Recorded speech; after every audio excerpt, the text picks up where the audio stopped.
unmarked Ford Expedition. That's not so important. The unmarked bit's the important bit.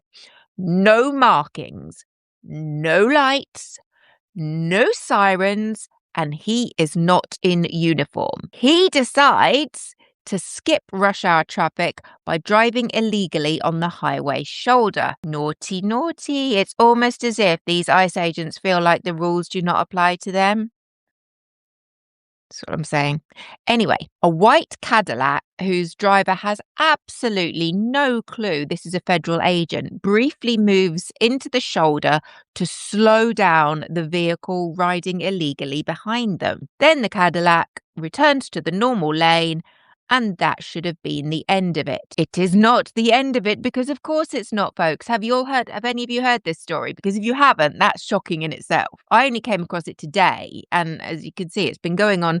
This was back in February when it happened, and the charges were middle of April. So what happens next? You're going to love this in absolutely no way, shape or form. Morgan pulls his SUV alongside the Cadillac, rolls down his window, and points his government-issued firearm directly at the heads of the driver and front seat passenger. The victims, whose windows are up, can't hear him.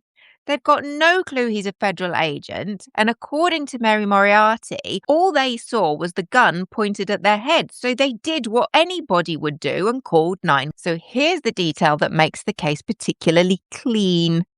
When Minnesota State Patrol investigators interviewed Morgan the following day, he admitted he drew his firearm after the victim's vehicle had already returned to the normal traffic flow. He was not conducting a law enforcement operation. He admitted that. He was not responding to any kind of an emergency. He admitted that. The warrant says so explicitly. This was road rage, pure and simple, with a federal badge and a loaded weapon.